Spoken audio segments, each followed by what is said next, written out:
Surely, at this point, you've seen Imperial Yeast's amazing selection of high-quality brewing yeasts over at imperialyeast.com. But you might not be as familiar with Imperial Yeast's special order yeast bank. In addition to their tried-and-true core strain selection, Imperial Yeast has a number of ale or lager strains, Brettanomyces, Kveik, and other yeasts available for special order. If you're looking to match a yeast strain currently in production, or just looking for something new to play with in the brew house, reach out to Imperial Yeast customer service to see what they may have in store. Special order strains are subject to a 10-liter order minimum and require a 2 to 3 week propagation time, but they might just be what you're looking for your next brew. You can get more information about Imperial Yeast's special order strains by calling 503-477-5826 or emailing customerservice@imperialyeast.com. Welcome to the Brew Lab. The brewing industry is undergoing a pretty noticeable shift right now as brewers are trying to attract new customers with novel beer-adjacent beverages, non-alcoholic beers, hard kombuchas, and also hop waters. There's a new ingredient out which can help get hoppy aroma into those brews, a water-based hop extract called Hop Kick. I'm your host, Cade Job, and today at the lab I'm back with my co-host, Jordan Folks, as we talk about last week's episode, aqueous hop extracts, and more specifically about a specific use case for those extracts, making hop water.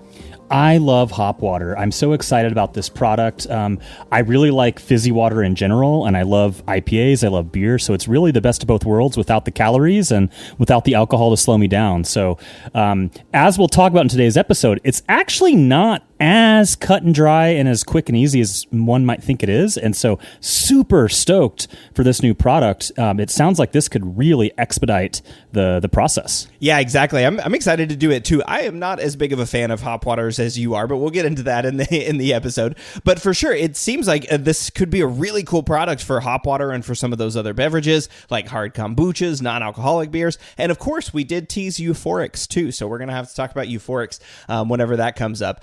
Of course, since this is a relatively new product, I don't have any experience brewing with it. Jordan, I don't think you've used it yet either, right? No, it's on my list. I'll definitely get some with my next YVH order. Yeah, but so since we don't have experience with it, we will talk about an application of that product, and that is hop water. That is something we do have experience with. Both of us have brewed hop water, mine to varying degrees of success. Yours has actually turned out good, and we'll talk about that as we get there. But mostly we're just going to talk about that. Well, it's not as easy as you think to make hop water. We'll talk about ingredients, processes that you might use, a recent article in Zymergy that Jordan was partially affiliated with, and then we'll also discuss a few experiments looking at the topic as well. But first, of course, if you are not already a patron of Brülosophy, we'd love for you to become one. We really appreciate the support from all of our patrons. And of course, you get access for your support, access to unpublished contributor recipes, discounts at YakimaValleyHops.com, and an invite to a monthly live Q&A session. Becoming a patron is easy. There's no obligation. You can cancel at any time.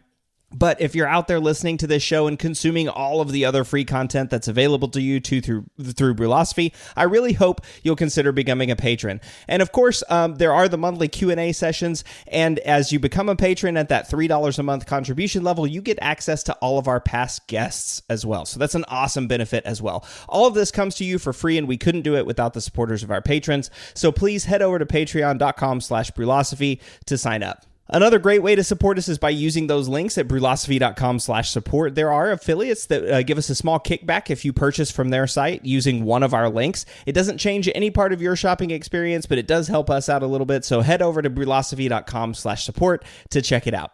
All right, and for this week's feedback, Jordan is going to take this one.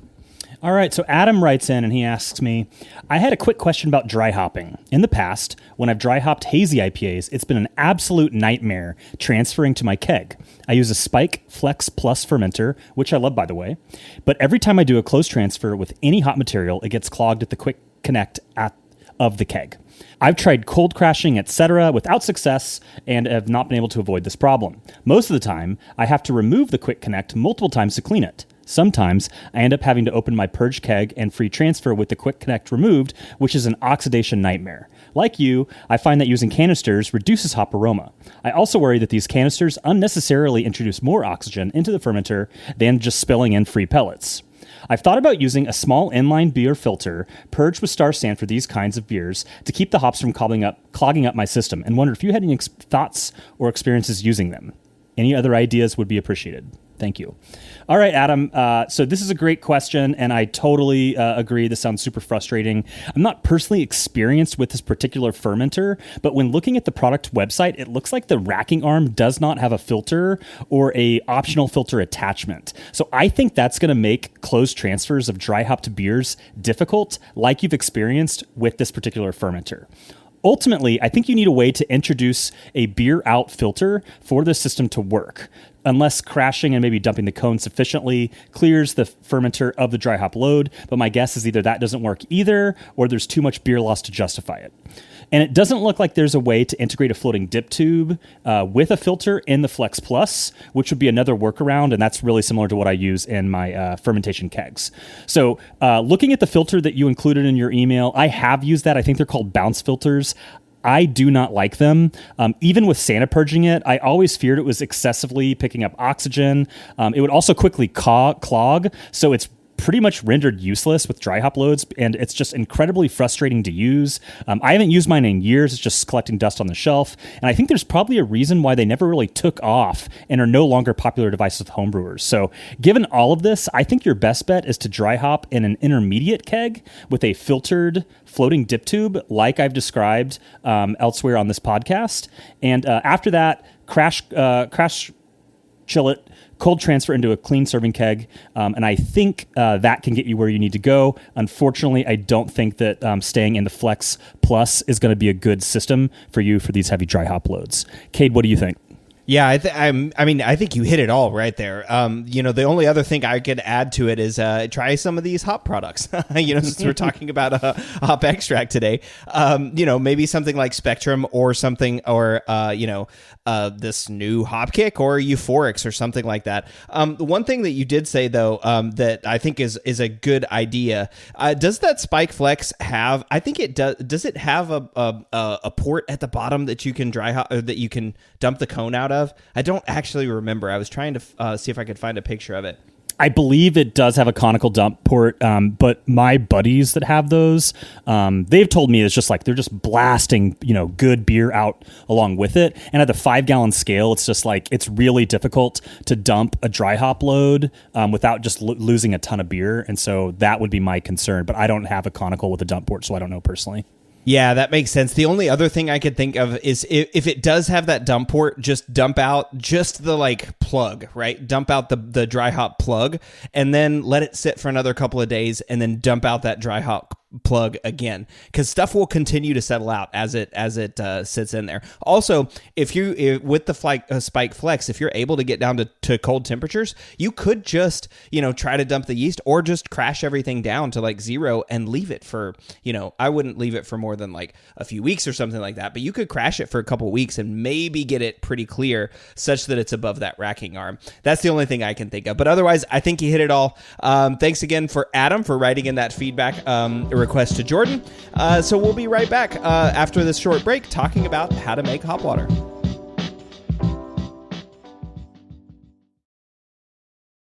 One of the biggest improvements to my brewing practices was the upgrade to stainless steel, and Delta Brewing Systems offers some of the lowest prices on high-quality stainless gear, like the Firm Tank, which holds 8 gallons or 30 liters of wort, comes with a domed lid to reduce the chances of a messy blow-off, and it can hold up to 4 psi of pressure. Delta Brewing Systems also has their own line of brew kettles, as well as one of the lowest-priced all-in-one electric brew systems out there, and their prices are remarkably affordable. If you're in the market for legit stainless gear that won't break the bank, you've got to check out deltabrewingsystems.com.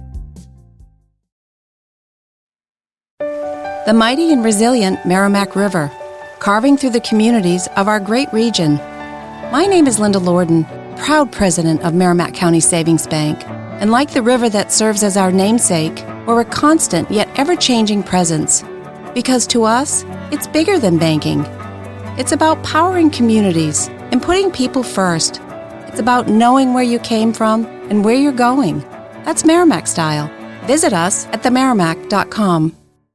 Weddings are the celebration of all the details that make a couple perfect for each other. And you can find your perfect fit too at Indochino. Choose every detail of a custom tailored suit, from lapels to linings and more, starting at just $4.99. My bad. Shh. Sorry.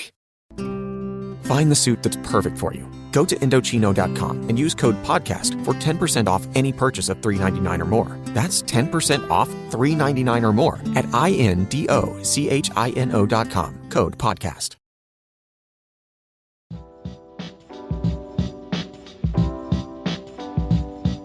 I'll be honest, I'm not a huge fan of carbonated water in general, at all. I don't like the sparkling water. I don't like mineral water. I can sort of tolerate flavored hop waters because I really like beer and hops, but I'd rather just drink water from the tap rather than carbonated water. That's totally different than you, right, Jordan?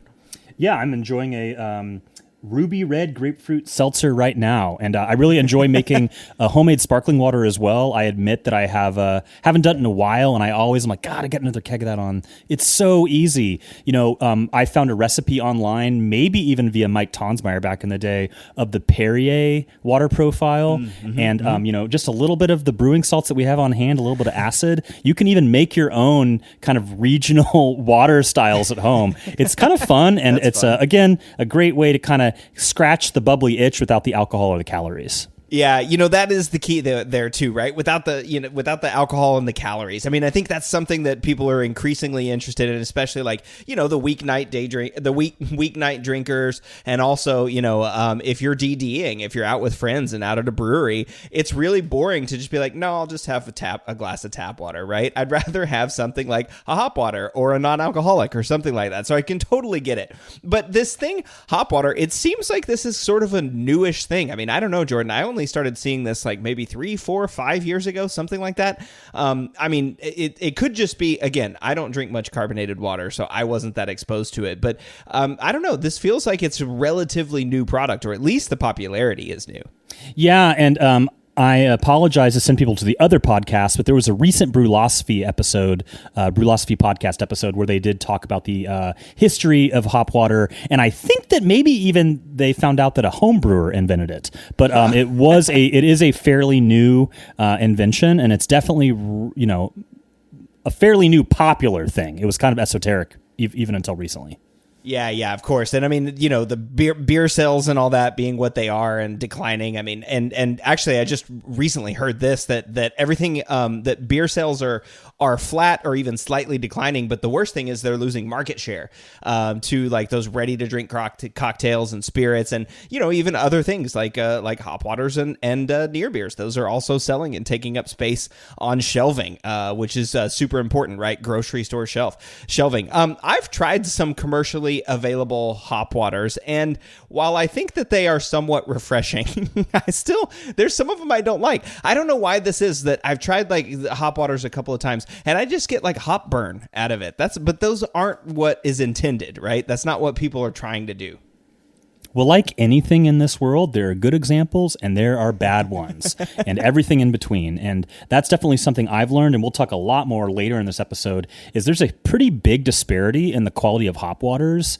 And the ones that are good are so good. But, at this point, a really good one might be more of an exception than the rule.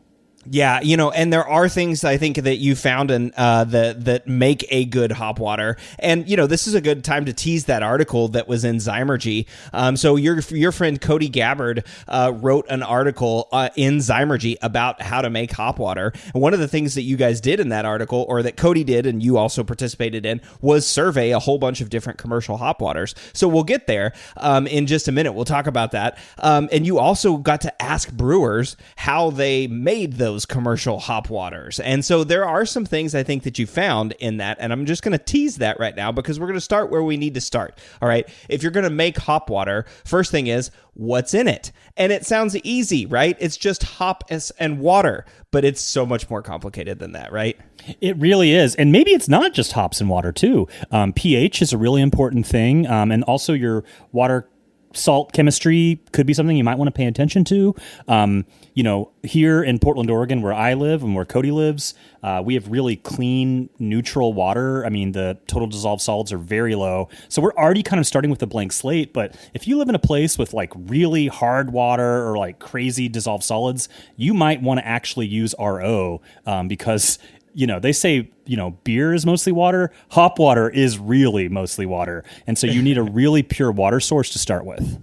Yeah, that's where I say I chuckle every time I see Will's experiments with hop water, because he always goes and buys 5 individual 1-gallon bottles of water from the grocery store because his water is so hard. And me too, right? I've got a well, so I'm not on city water. The Corvallis city water is fantastic, but I'm in a well, so my water is super hard, and I don't think it would be good with hop water. But that thing that you mentioned is water is super important in hop water. It's important in beer already, but it is the other ingredient, right? Hops and water.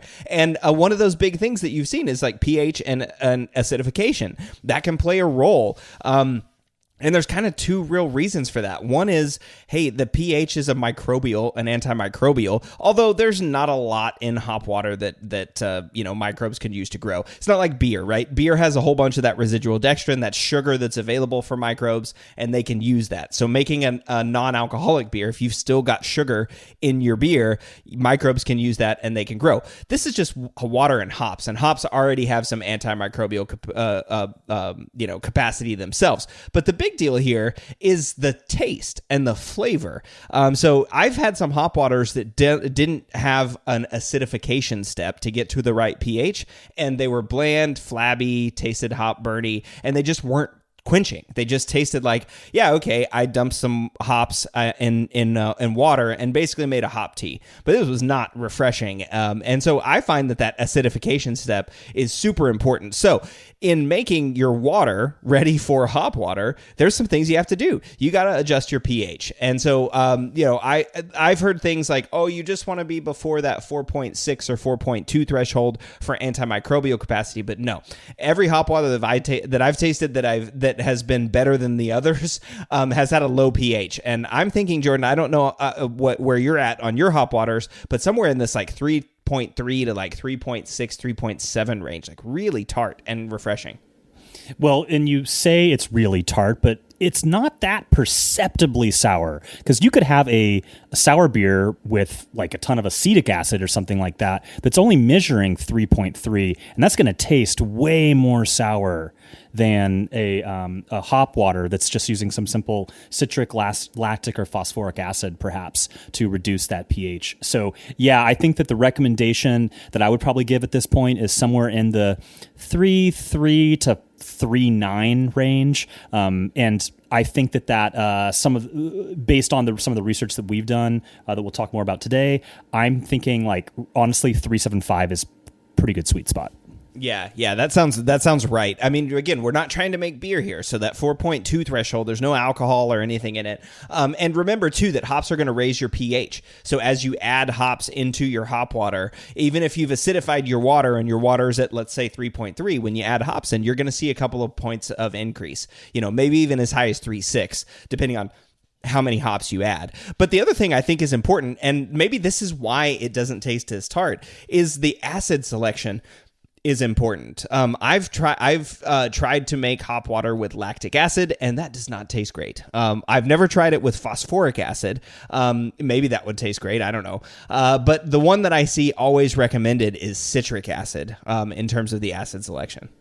Yeah, I think that there is concern that not all lactic acid is created equal, and there's been fears of butter or diacetyl type flavors. I have successfully reduced my pH with lactic acid, so I think that it's just a luck of the draw when it comes to the batch of lactic acid you have on hand or the manufacturer or something like that. But I do think that phosphoric and citric seem to be way more popular choices. But I will say, dialing it in, I have not been able to figure it out, because the brew and water calculator, once you have malt, right? So I'll put in 0.001 pounds or something of malt just to trick it into thinking that it's a mash. And then when I add my acid in the brew and water calculator, it does not come out right. And I'm always overshooting it. And so then I'm adding back chalk or whatever to raise the pH. And then I'm like, well, does it even matter because the acid's already there? And then so in terms of titratable acidity, it would be the same, right? But I'm just changing the pH. Who knows? But why is it so hard to dial it in, compared to beer and our ability to calculate that? I mean, I think you hit the nail on the head there when you said malt, right? I think you were sort of leading us down this path. But yeah, that's right. Malt is buffering capacity, right? It has a bunch of I actually don't know what in malt causes the buffering capacity. I just know that when you add that into beer, it keeps beer in this 5.2 to 5. When you add it to water, there we go. It keeps the wort in this 5.2, 5.6 range, and it wants to creep down there with enzymes. So maybe there's some acid production that happens with malt itself, but it is buffering. And what that means is when you add things like acid, the malt is working against you. It's trying to keep it in this target pH range. And so it may be, releasing, the hydroxide ions or something like that will balance out when you add acid. And so it's trying sometimes you have to add a lot of acid. And interestingly, there's this acid curve. It looks like an S. And so you add a lot of acid and you see the pH change really quick, and then it levels out. And you see the pH just not change, even though you're adding double the amount of acid and the pH isn't changing. And then it goes boom, and you cross this threshold, and you add one drop of acid, and the pH changes by a half a, like 0.5. So this is that buffering capacity of wort. So this is how we know that wort has this buffering capacity. Okay, so that makes sense to me. And so I'm guessing that the formulas that Martin has used in brewing water just don't work for hop water because they're assuming that buffering capacity, and they're not assuming you added 1 grain of malt, right? So I'm curious, is there a calculator that one could easily Google, or is the math straightforward for the effect of a simple acid like citric acid in water that we could use to calculate this out, or does it just touch and go? Yeah, no, so there should be, it's totally dependent on your water quality. Of course. Okay, so if you were in RO, then yes, there should be a simple calculator that you could find. I've never actually Googled it, but there should be a simple calculator that you could find. Okay, I have RO water, which basically has no dissolved solids in it, and therefore I can add this amount and it will give me this pH. And you should be able to reproduce that. In fact, that's people who have done chemistry classes in college, that's one of the first things that you're going to learn in chemistry is doing that titration to get, the pH of something adjusted to the right point. But the trick here is that, like you said, not all water is created equal. My water's on a well and it's super hard. So if I added, say, 5 grams of citric acid or something, then maybe not 5 grams. If I added 5 mils of lactic acid, my water's not going to change very much. The pH is going to be at 8 and it might drop down to 7.9. But if I add 15 mils, if I had 3 times that, then okay, now I'm down in that 5.2 to 5.6 range. But it's because of the amount of those solids that are in my water. So yeah, this is tricky, and it requires you to know what your water is, and I don't think that there's a simple hop water calculator, at least as I've found. Well, and I'll say, and I haven't made one in a while, so I'm kind of running on memory here, but I think that maybe a good way to start is if you are going to try to hack brewing water, start with a fourth of what the recommended dose is, measure, and then go from there, because I'm way overshooting it when I'm just following their directions, crazy low numbers, my pH meter is going to break. So, tread with caution. Yeah. Tread with caution, and also try things out. And so we're going to talk about some of the experiments that we've gone through today. And I think in some of those we talk about our acid additions. And so when we go through those, to the extent that we've talked about it, I'll mention that in there. But this raises an interesting point too, because you mentioned salt additions earlier as being super important. And so yeah, if you're adding salts to this, that's also going to change your pH, because adding something like calcium sulfate or calcium chloride is going to change your pH, because calcium is going to drop the pH of your water, or at least it does it in beer. I wonder if it does the same thing in hop water. I actually don't know. I've never measured the pH after adding salts. I've always just added the salts. I've never measured the pH before adding salts and then after salts. I've always just added salts to get my salts whatever I want, and then add some acid to it, measure the pH. I've never actually tested the water to see if it changes after salts. Yeah, I mean, I don't think there's anything in this world we can do that won't affect pH. You could probably, look at it wrong and it'll change the pH. So I'm sure it has some sort of minor effects, but our ability to measure it, who knows? But yeah, so Lagunitas, one of the best hop waters out there. They recommend a 2-to-1 ratio, and I think that part of it is just like it could be kind of harsh with the hops.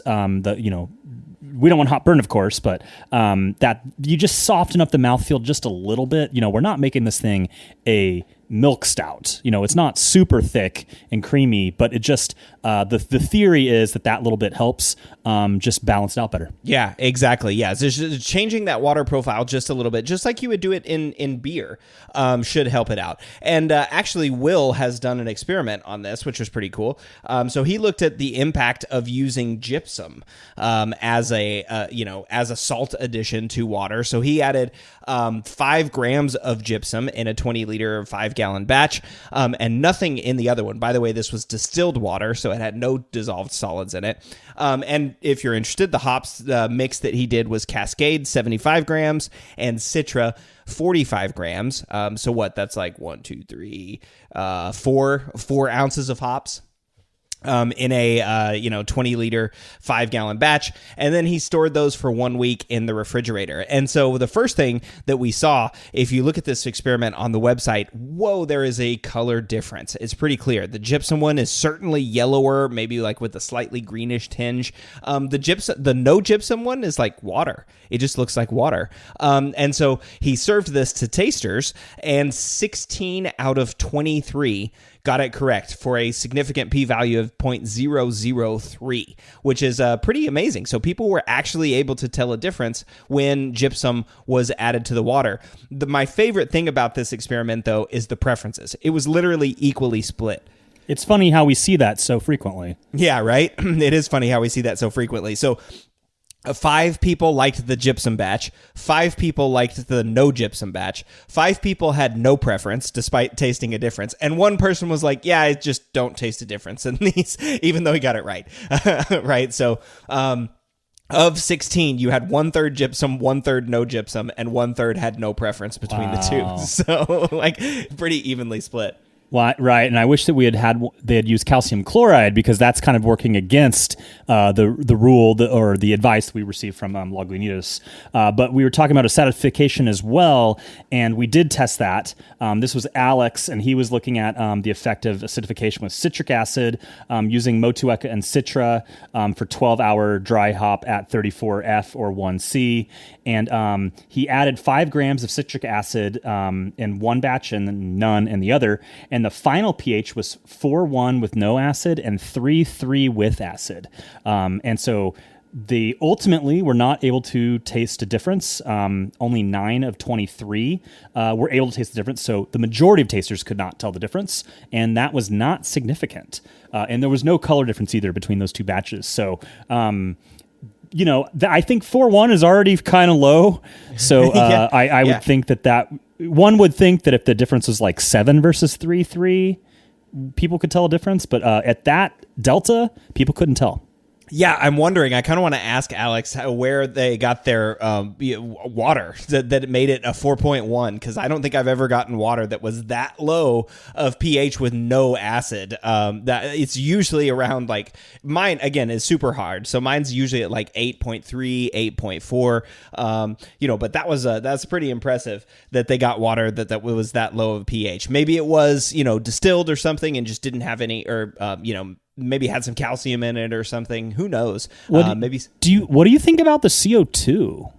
Would the carbonic acid reduce it that dramatically? Because I think my pH can be as low as 6 here with city water. So do you think carbonic acid could have that level of effect? Because one thing we haven't talked about yet is you are carbonating the heck out of these things. You want to shoot this stuff out at 5 volume CO2.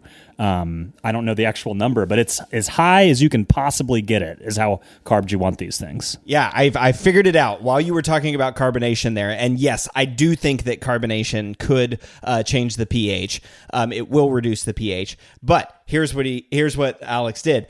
They added a 0.5 gram of sodium betabisulfite, 2 grams of gypsum and 1 gram of calcium chloride. So the calcium chloride and the gypsum probably reduced that down to 4.1. But that's pretty amazing that amount, again, in a 20 liter or 5 gallon batch, reduced the pH that much. But acidification, interestingly, did not play a role. I wonder, though, if the gypsum and the calcium chloride were driving the results in this one, given what Will saw with his gypsum experiment, that 16 out of 23 were able to pick a difference between ones that had gypsum and ones that didn't. Right. I mean, it's certainly a confounding variable, but it was treated similarly. So maybe if you only acidified, we would have seen a greater effect if there were no other water salts added.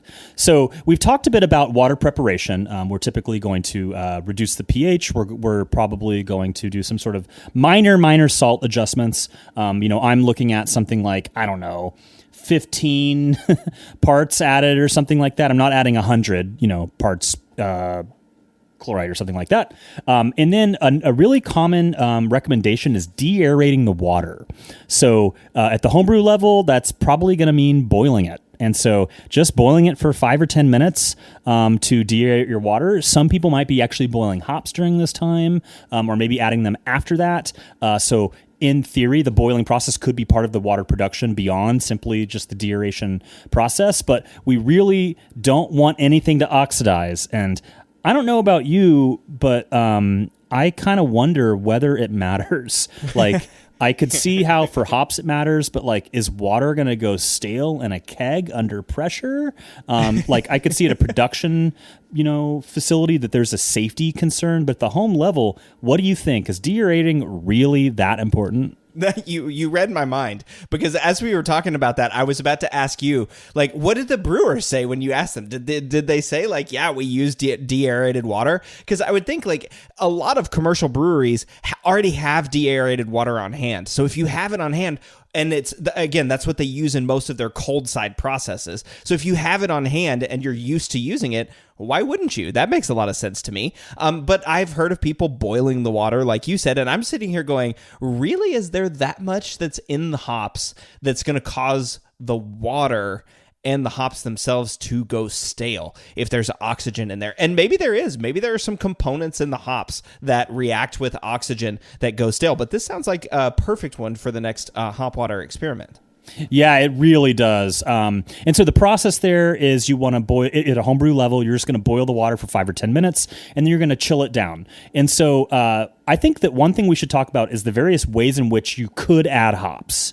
And so there are people that are boiling hops. There are people that are whirlpooling hops. There are people that are simply just dry hopping. These could be T90. These could be cones. You could be using different flowables. We actually have an experiment that's testing incognito flowable versus T90 pellets. We can talk about that in a second. But basically, you got to get hops in the water, and there's a bit of a debate as to what's the best method. And so in a world where you are de-aerating your water via boil, you just got to take that in consideration, whether it's, boiling for 10 minutes and then using a chiller to chill it down before you dry hop, because you probably don't want to dry hop in, 100-degree water. Or if you're doing a whirlpool, maybe you're good with that, straight at flame out, or maybe you want to do like a cool pool at 170. So just keep that, into consideration. If you're going to de-aerate with boiling water, you're probably going to use a chiller to get it down to a room temp at some point. Yeah, and then, of course, another important consideration is which varieties to use, right? What are we going to use? I've never actually tried to dry hop with a noble variety. I've always used Citra or Simcoe or Mosaic or Sabro or, all of these hops that we value for their pungent hop aroma. But I am interested, too. I wonder if you could hop with some Tettnang or something, because I do love that lemony floral that I get from Tettnang, using that in beer. I wonder if you could do it and make a little spritzy lemony hop water or something without having to add a lemony flavor to it. But for the most part, I think most people are using things like you said, Motueka, Citra, Mosaic, Simcoe, these super pungent, super aromatic hops. Right, as I heard once someone call them the sexies. There you go. Yeah, that's right. The ones that people love to brew with, to put into those beers. But you did mention, so we are talking about extracts, and that is one way to get hop into beer. So Adam asked that question about, adding hops to the fermenter. And but having trouble getting it out of the dip tube. One way that you can make hop water is just put water in a keg and then throw some hops in there and carbonate it, right? That's a way to make hop water. But if you do that, you're going to have all that sludge in the bottom, and that is going to plug your dip tubes. If you've ever tried to dispense a hoppy beer that you just is unfiltered or has hops in it through your dip tube, it always gets clogged. So these extracts are potentially important. Something like Hop Kick, or as Ryan did in that experiment that you mentioned, Incognito. So in that one, he did Citra, and he also added yeast in this one, which we're going to talk about in just a second.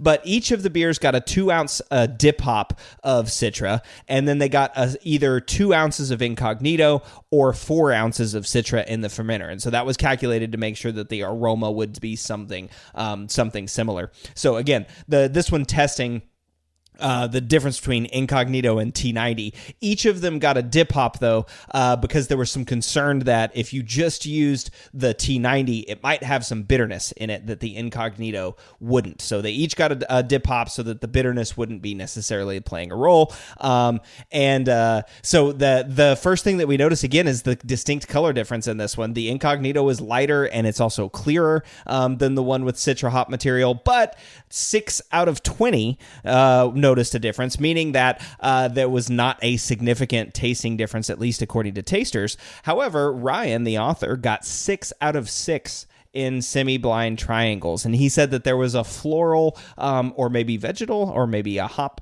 vegetable material note from the T90 batch. So that one was really interesting to me. So the Incognito versus T90 pellets, no difference. But again, this one did get a 2-ounce dip hop, which I think might have homogenized a little bit between the two batches. And I do want to correct you. 2 ounces is way more Incognito than what someone would use. They come in 20-gram packets, so I think it was just a little error there. It was 20 grams Incognito, not 2 ounces. Yeah, I think I typed 20 grams and it just autocorrect, or 20 something, and it autocorrected to 2 ounce. So it was comparing 20 grams of Citra Incognito. That's the entire little jar, and they've actually since this was made, they've switched to little packets, and I believe there's now 16 grams. So this was in the jar era, 20-gram jar versus 4 ounces of Citra T90. Yeah, there we go. Thank you for that. Because, 2 ounces of Incognito, holy moly, that would be a lot. Yes. But again, they did dip hop in this one. So Ryan dip hopped here, and I wonder if that might have homogenized those a little bit, but who knows? But this is one place where those aqueous hop extracts like Hop Kick could actually work. And so one of the benefits, one of the things here too, one of the reasons why we did this is looking at these hop extracts. It's not only can we create the same flavor, but it's a CO2 extract, which means a lot of people say just sits on the top of the fermenter or sits on the top of the keg and doesn't actually mix into the water. So, I mean, I know you've had some issues with this, Jordan, when you've tried to use those CO2 extracts before. You have to do some either vigorous mixing, or you have got to do some things to actually get it to not just sit on top of the fermenter, right? And so that's where this product, a Hop Kick, could come into play. And of course, Hop Kick isn't the only aqueous hop extract out there. There are other manufacturers who make similar extracts, and I do think this is going to be something that comes out in the future. So we keep talking about Hop Kick, but it can be really any aqueous hop extract. The main thing here is that it's completely soluble and clear and made of hops. So the clear thing is also interesting. Incognito was lighter and clearer than the T90 batch in Ryan's experiment, and then Will saw that batch where we talked earlier about the gypsum, and the gypsum was yellower, where the no gypsum was sort of more like water. So now I'm wondering, what if you used Hop Kick, which is totally clear? Could you make it look totally like water? I think you could. And, I've seen some professional ones that really do look like pure water. I've also seen some homebrew ones that kind of look like swamp water. So maybe a professional filter is also one way to get it, crystal clear. Yeah, totally. And of course, the last ingredient that I would never have guessed would be in a hop water. Again, I think CO2, water, and hops, and you're done, is yeast. But Jordan, that's not the case. A yeast actually may be a big benefit for some hop water. Maybe, yeah. And this kind of came out of some work that More Beer did interviewing the Lagunitas crew about how they're making hop water. And their process, if I remember it right, is boil for deaeration and then a flame out addition, or maybe like a cool pool, like 170-degree whirlpool. And then they're dip hopping and adding yeast at that time. And so the dip hop experiment that we just referenced also had yeast present during that, quote, fermentation. And so the theory was that there's some sort of biotransformation that's going on. And ostensibly, maybe there's some sort of other benefit, which we'll talk about here in a second. And so when More Beer did their own little impersonal experiments, and they made 4 different hop waters, something like that. You can find their video on YouTube. They by far preferred the one that had yeast present and thought that maybe there was some sort of biotransformation effect. So I wanted to do an experiment to put that to the test. So I did a couple hop waters with a 1 to 2 sulfate to chloride ratio, acidified to 3.3 pH. I added 2 ounces of Motueka at flame out and 2 ounces Citra at dip hop. And I added 100 milliliters of imperial yeast, AO7 flagship, into one batch. I fermented, quote unquote, air quotes there, at 68F or 20C for 5 days. And then, during this time, these were my fermentation kegs. I CO2 purged them, with sanitizer pushed out before I transferred any water in, purged the top of them, and then sealed the lid with CO2 after, adding the yeast and the water and all that. And then after those 5 days, I transferred to serving kegs and chilled them down and started serving to tasters, and holy moly, were they different. The one that did not receive yeast was totally oxidized and looked like the water that when you boil your oat cubes and then you pour that water off, it looked like that. If have you ever done that? Boiled oat cubes? Yeah. Yuck. Oh, that's gross. It's like, exactly what I'm talking about. That brown, that clear brown water. Yeah, exactly. It just looks like what's it, like stain, like wood stain or like turpentine kind of like. Right. Oh, it's gross. Yeah, and it tastes about as good as that too. And the somehow the one that didn't receive yeast oxidized in the, quote, fermentation keg. And I did all of these oxygen purging steps along the way. And so ultimately, when we served it to 20 tasters, 18 of 20, which is 0.0000002 p-value, very significant. And 17 of the 18 preferred the yeasted sample. And I don't believe the one of the 18 that said that they preferred the other one. Or maybe they said they didn't have a preference. And then the yeast also aided in clarity. So it was really striking, and my guess is it's insurance. Maybe there's some biotransformation, and maybe that's a good thing.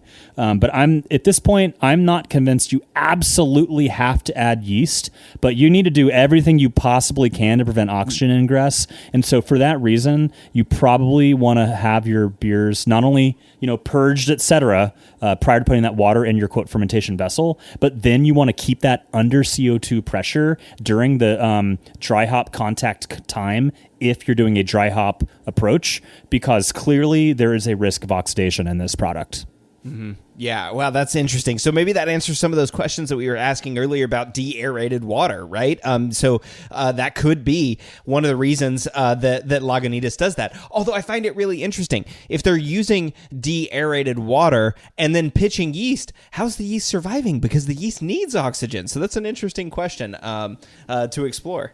Well, and we should note that mine that I just described was de-aerated via boil. Okay, right. And it's still oxidized. And so clearly the hops are able to, in this water solution, oxidize to hell. Yeah. And so maybe there's a little bit of sugar or whatever oxygen that's introduced in the process of adding the hops, that's what they're, quote, fermenting. But I didn't add any sugar or anything like that.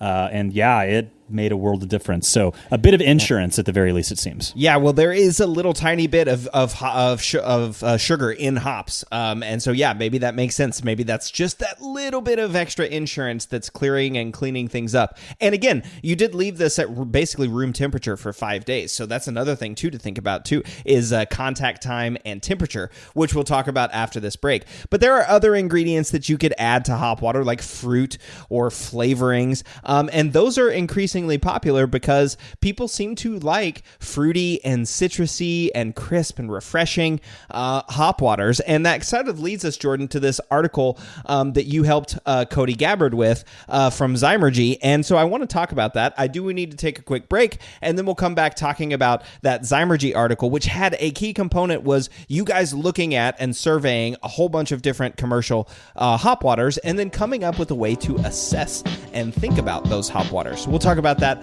when we come right back from this break.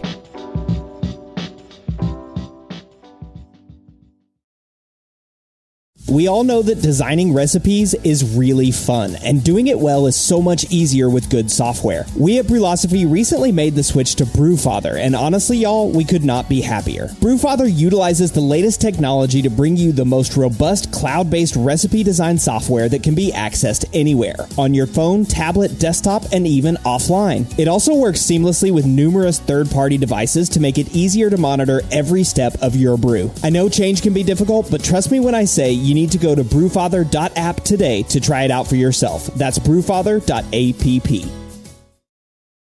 Established in 1995, More Beer has been consistently serving the greater brewing community since the times IPA was expected to be bitter and clear, and there are reasons they've stuck around so long. In addition to their massive product selection and excellent customer service, More Beer has locations on both the West and the East Coast of the United States, which translates into fast shipping times regardless of where you live. And when you spend more than $59, shipping is free. When you're in need of brewing ingredients and gear, there's no better option than morebeer.com, one of the most trusted shops on the planet.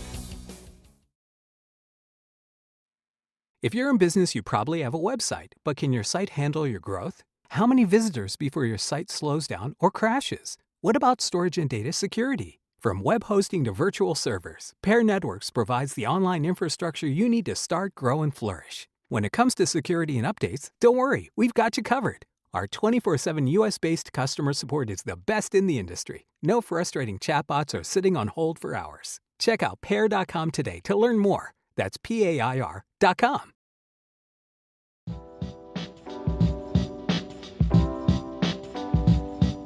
It's officially summer, which means the sun's out, it's hot, and you need something refreshing and thirst-quenching to drink. I know for one, I certainly like fruity and citrusy aromas and flavors whenever I'm trying to quench my thirst. I like lemon in my tea, and I would say that I like citrusy and lemony type beers as well, especially in the summer. Or, you were talking about that ruby red grapefruit seltzer that you're drinking. That's certainly something that I would like, and that's, of course, where a hop water comes in for some people. So, Jordan, you were involved with an article in Zymergy that was written by Cody Gabbard. Now, Cody, of course, is the author on that Zymergy article, but you were heavily involved in the process of working through those hop waters. So talk to us about it.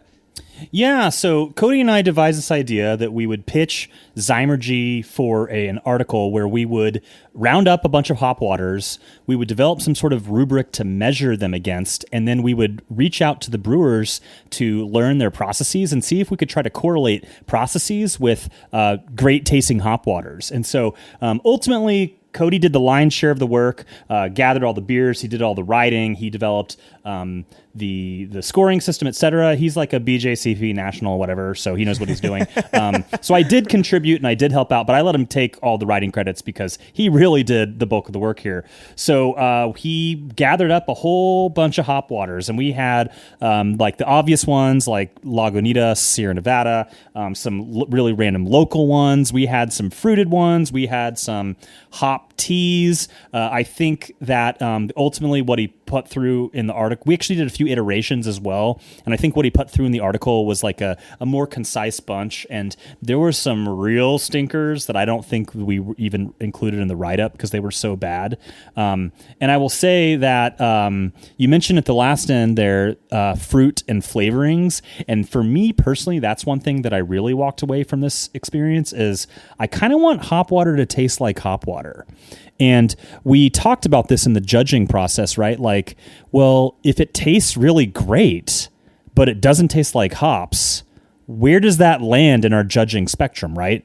Because there were some, like Pelican out here in Oregon, they make really great hop waters that are fruit infused, like lemon or whatever.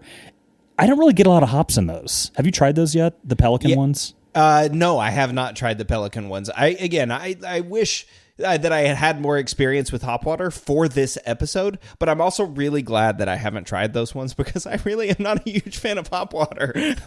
And you don't even like soda water, right? So if you're not a big carb water guy, you might not like it. The Pelican ones are really great, but it tastes like LaCroix, right? And so I'm not getting any hops. And then there's this other local company that's not a brewer. Maybe they make canned cocktails or something. I don't know what they do. I'm not going to say their name on air because it was so bad, but they added sugar. And there was non-fermented sugar in there to make it sweet. Ugh. And it was so bad. And in fact, I think you even mentioned in this last episode the idea of possibly adding sugar for balance in a hop water. Cade, do not do it. Don't do it. It does not work. It is this weird, sickly, sweet thing within the bitter. It does not work. So that was interesting is gauging these hop waters. And then we had some hop teas, right? And they were really kind of nice, but they really kind of tasted like tea. So it was kind of interesting, kind of like honing in on what we ultimately wanted to judge against each other because is it fair to judge a hop water versus a hard kombucha that has hop extract in it or something like that, right? And so it turns out there's a pretty big diversity of flavors in the hop water world or this kind of like alternative beverage world, and we tried a lot of them. Yeah. I mean, it's interesting too. So, like, I'm looking here at the results, and so of course you were looking at these for different metrics, which we'll talk about here in just a minute. I'll let you kind of go through that. But essentially, flavor, aroma, mouthfeel, appearance, and overall. That's always what we're looking at in beers. But you guys focused in on some specific things with respect to hop water. But in any event, the number one was Ruse, Familiar Flower. That was the highest one, and then St. Elmo. Hey, Austin. Representing there, they have their hop water. Then Lagunitas is Hoppy Refresher. Pelican's Sparkle Hops, which is Citra with lemon flavoring. Sierra Nevada's Hop Splash. And then Aslan Brewing's Sparkling Hop Water. So those were the top 1, 2, 3, 4, 5, 6, which is pretty cool. So if you have access to those, you can see if Jordan and Cody's recommendations are any good and if you like those hop waters. But it's really interesting. So yeah, so talk to us through then. All right, so you sampled through these yourselves, but then you also asked tasters to taste these, right? And sort of come up with let me back up. You had to come up with a rubric of how to assess hop water, right? Because I don't think there was anything out there about what makes a good hop water. So how did you guys come up with the rubric, and what was the rubric that you came up with? Right. And so Cody, being the BJCP nerd that he is, like really BJCP'd the hell out of this thing. And so we're thinking about like what matters in a hop water, and obviously looking to BJCP. So things like aroma, and we attributed 12 points to that. Appearance, 3. Flavor, 20. Mouthfeel, 5. And overall, 10. And so, it was kind of difficult thinking about aroma, right? Like, well, if it smells great, but it smells like watermelon and it doesn't smell like hops whatsoever, does that deserve a lot of points or not, right? And so it gets kind of challenging with hop water, because if you want a really wonderful beverage, that's not necessarily the same thing as a really hoppy beverage. It's a Venn diagram. There's something in between that's both. But there were a lot of really great hop waters that just weren't that hop forward. So that was kind of difficult, like trying to decide how much weight we wanted to give to something to be, this is a true expression of hops versus this is a hop-based product that tastes awesome, but tastes like watermelon candy for some reason. Yeah, well, and you guys clarified that, right? So in your overall, I think you guys said this succinctly in a nutshell. You said overall, a hop water should be a clean, unsweetened, and highly carbonated beverage with noticeable hop character and nominal to no bitterness. The focus should be on refreshment and high drinkability with a fresh character. Yeah, I think that sort of gets it, right? You're not trying to get watermelon water. You want hop water. If you wanted watermelon, you can drink LaCroix or something. But you're trying to get hops here. But it's really interesting, too. You guys only put 3 points towards appearance, which I was thinking like, oh, that might be a little low because some of those look, like you said, like swamp water. And I'm like, ooh, that looks like swamp water. I'm not sure I really want to drink it. Yeah, it's funny. Yeah, appearance really does seem to matter with this product, especially if you're drinking it in a glass when you can really see it. It should look like water. It should be really crystal clear. And so what was really cool about it is we judged these beers. We did it blind. So we were participants in the panel, and we had a bunch of local BJCP judges come, and we all tasted them and did these scores together. And you just described some of the winners. And so when we reached out to them, almost every single brewer replied and gave us their information. And even the big brewers, only one of them, maybe Sierra Nevada, or do you recall in the articles you have right there? I think only one of them didn't give us their trade secrets. So it was really cool how open and forthcoming everyone was. But one thing we heard consistently is deaeration. We also heard a lot about pH adjustment. But then we heard really, big differences in how they're actually incorporating the hops. And the Ruse one really rose to the top, and I had previously kind of had this bias associated with this Lagunitas method. They had to boil the hops and dip hop the hops, and you want some sort of heat-based extraction. Ruse was actually working with your colleague, Dr. Tom Shellhammer, and I think there was another colleague that you might want to mention that was involved in that. Jeff Clausen, the brewer. He's a faculty research assistant, but he's basically the guy that manages the OSU research brewery. So yeah, Jeff. And so in consultation with them, they did a cold steep dry hop. So they had deaerated water. I don't know if they boil it or they deaerate it some other way. And then they're cold steeping for like 24 hours at like 375 pH or something like that, with something like a half to 1 ounce per gallon. I'm going on memory here. At like 40 degrees, 50 degrees Fahrenheit or so for like 24 hours, and then get it off the hops and carbonate the crap out of it and serve it. And it was so good. And so I'm kind of convinced now that save the whirlpool for IPAs. Dry hopping, if you're going to use T90, a cold dry hop seems to be a super effective way to extract a really pure hop character without any of the harsh, stuff that can come from when you're applying heat. And it's just way easier, right? You can literally use your kettle at the homebrew level, boil it, then transfer that off through a chiller into whatever you're going to, dry hop it in. And then you don't have to clean your chiller because you didn't even put any hops in it. I'm sorry, you don't even have to clean your kettle or your chiller because you didn't put any hops through it. And so just do it all in your fermentation or dry hop vessel.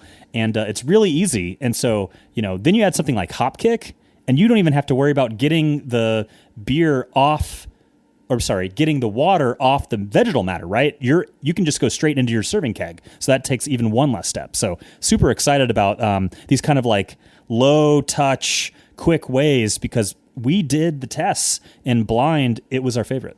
Yeah, that's so awesome, and I'm sure Jeff would. Jeff, especially because he was the one most involved in the development of hop waters. But Tom also would love to hear this. But it is interesting, right? Because at the top of the show, I just said, "Hey, what if you just put water and hops in a keg and carbonated it, and that would be and make hop water?" And it seems like that's not too far off, right? Again, you need to do some different steps. You need to acidify your water. You need to, add some salts to it. You need to to de-aerate so that we don't get oxidation. Maybe add some yeast to it, maybe. But yeah, this seems like the simplest and easiest way. And I remember talking to Jeff about this, and Jeff would say, look, I just want to make hop water now. I don't want to make it 2 weeks from now or a month from now. I just want to make it like today or tomorrow and have it available. And he said that's one of the things that brewers were asking him about. I don't know if Ruse was asking these particular questions, but he said people want it like today. They were just like somebody comes to the brewery and says, "Hey, do you have anything that's non-alcoholic?" And they want to be able to say, "Yeah, here's hop water, go." Or here's this thing. Hey, try this product. And they need it now. And so they don't want to screw around with it. They don't want to take up tank space. And it just takes 24 hours. That's it. You fill up your fermenter with water. You put hops in it. Run your CO2 through it, chill it down, and then you're all done. So yeah, it's really, really easy way to do it. That's very different than what you guys reported as like the Lagunitas, which was like where you're doing this dip hop, right? You're doing half the hops in a whirlpool, and then transferring, or no, I'm sorry, half the hops are going into the fermenter, and you're putting 170 Fahrenheit water right into the fermenter. Is that right? Right. So the Lagunitas method, I think they're doing a whirlpool that might have like a reduced temperature, and then dip hopping as well during the quote fermentation. And it's funny trying them side by side and knowing the method. And I will say also, I think Lagunitas actually has two products, and I think the canned version is a different process than the bottled version. The cans taste like they have a fruit flavoring, and then the bottles just taste like straight hops. But like those bottles of the Lagunitas hop water, they have this like almost like spicy element. And so I think you get a little bit more of that like kind of spicy, sharper, bitterness from a boil or some level of heat versus a cold dry hop. And I believe that the Ruse method was like 40 degrees Fahrenheit or 4C. It's more of like a softer, like dry hop expression. And so not that one is better than the other, but I actually really enjoyed just this like tropical fruit forward dry hop character that you get from the cold steep versus the a little bit more like bitter, spicy kind of hop components when you add a little bit of heat there.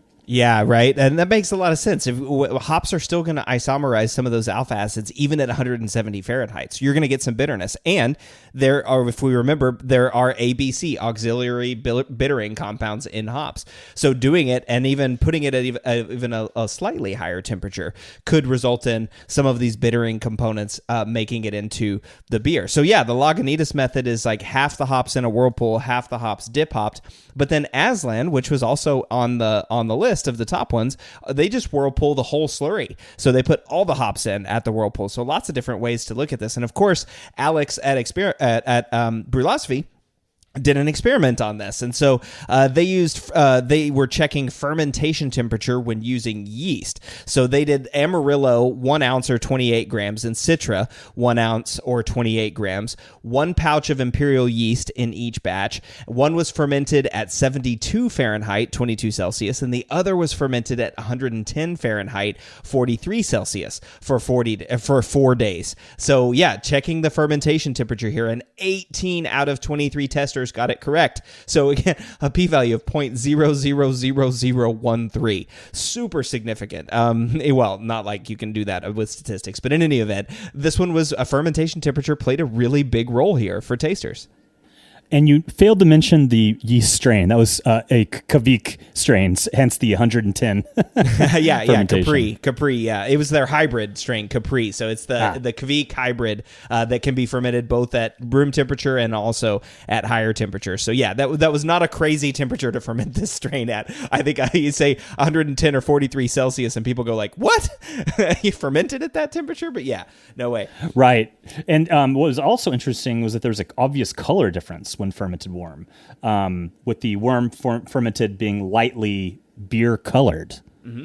What a weird product this hop water is. I know, right? You'd think it'd be more predictable than all this. I know. It's so I'm thinking there's got to be something related to these oxidation products. There's got to be something that's happening also that's also causing some color difference. So if you're at those higher temperatures for longer amounts of time, then you're getting some color addition, which again makes me think about this Hopkick aqueous hop extract. If you could just dump that in, carbonate your water, and that's it, and just go, then maybe do some acidification, but just go, you're there. But you mentioned that Ruse is using that 24-hour contact time, right? They're just cold steeping for 24 hours. Well, Will also did an experiment about that. So he did a 24-hour cold steep versus a 7-day cold steep. So in this one, he had 2 ounces each of Vista and Citra that he put into his fermenter for 24 hours or for 7 days, but kept them both at 40 Fahrenheit or 4 Celsius. And so in this case, only 7 out of 23 tasters got it correct. So this one was not significant. Not enough tasters to call this one significant. So it seems like a cold steeping, even for 24 hours, got just as much aroma as 7 days, but that shorter time and lower temperature seems to be beneficial. Right. I actually got to try these. I was visiting his hometown, San Antonio, for work, and we got to hang out for a day. And I did them side by side. So it wasn't in a triangle test. So I was aware of the variable, but he didn't tell me which was which. And I did successfully guess which one was 7 days and which one was 24 hours. The 7 days had a smidge sharper character, but I'm not surprised that in a triangle test that the majority of tasters couldn't detect it. They were far more similar than they were different, but I did slightly prefer the 24-hour, again, side by side, and I did successfully guess which was which. And so, yeah, you don't need a whole lot of time, but it seems like if you accidentally have to go to town and you forget about it, it's probably going to be okay. Yeah. Except though, don't forget about it for several days if you've left it at room temperature. That might be a problem. That's a good point. 40 degrees Fahrenheit, maybe we get a little bit more wiggle room. Yeah. Which is, I mean, again, here's another great experiment for hop water, right? One that's cold and one that's warm, and just let it go for 4 days and see, or 5 days and see what happens. See if there's a difference in those two. There's got to be some oxidation products or something that are going on in there. So, big takeaways from your Zymergy article, or from Cody's, again, Zymergy article that you were affiliated with, are people seem to like the cold steep, at least for in your tasting panel and the panel that was involved in the Zymergy. So that Ruse cold steep one was still appreciated. But there are other methods. So the Lacanitas one was still really well liked, and they're doing a half dip hop and half whirlpool. And of course, the Aslan method, while it was on the bottom of the list of those top 6, it was still better than some other ones, right? And still better than a lot of the other ones doing a whole slurry of whirlpool. Now, what are you doing, Jordan, when you make hop water? I think I'm kind of settled on the simple Ruse method, if you will, about an ounce per gallon, deaerated, chilled down to 40 degrees Fahrenheit. That's when I add that ounce per gallon in that cold dry hop phase. Under pressure, trying to keep all the oxygen out. Hold it for 24 hours, transfer off into a serving keg, carbonate it to 3 to 4 volume CO2, and serve it cold and at soda levels of CO2. I'm really enjoying that. Oh, and I failed to mention, and also acidifying to 3.7, and then a really light touch with a little bit of calcium chloride, 10, 15 ppm or so, because I'm starting with basically none, just to give it balance that mouthfeel just a little bit. And wow, what a great beer. Great hop water, focusing on, New Zealand and New World varieties, the sexies from the Northwest, Citra, Mosaic, etc. I am very intrigued, though, by this Hopkick product. I mean, it sounds like a no-brainer. It's so easy to add, and I cannot wait to taste the result. Yeah, it sounds like it could make it super easy. And of course, I'm not sure if you mentioned, did you mention yeast, that you are actually adding yeast in your hop water, or are you not doing that anymore? It's funny. I think I did it once at 40F and used lager yeast, and I'm not sure it did anything. So I think if you're going to do this cold steep, we're just too cold for too much realistic impact from any sort of yeast. So just making sure that water is deaerated first, then boiled first before you do it. Yeah. All right. Yeah, that makes a lot of sense. So it's interesting because this is actually making me want to try some hop water, or at least, play around with it, because now I'm kind of curious, thinking like, ooh, what does contact time do? Ooh, what does the temperature do? But those are things for future experiments and things that we will certainly explore. So are there other considerations that we need to talk about with hop water before we end the show? Man, I really think we got them all, but as we've exposed, there's a million ways to make this stuff, and, the amount of hops you're going to use in a dry hop is probably different than the amount that you're going to use in a boil, so just, be careful and understand that, if you're pulling different levers, there's a bit of an interactive effect, and you got to kind of take things holistically depending on the route you're going to take. Yeah, that's a good one, especially taking things holistically, because Cade says in there, treat it like it's water, because it's not beer.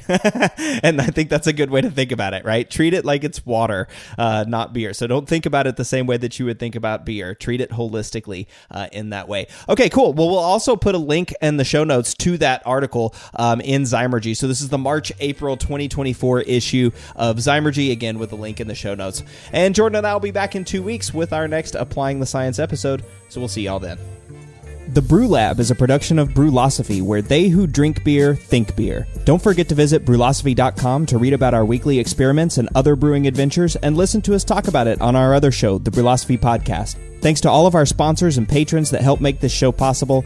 If you'd like to receive a reward for helping us do what we do, visit patreon.com/Brülosophy to see how you can do just that. Thanks so much for listening. We'll be back in the Brew Lab with another guest next week.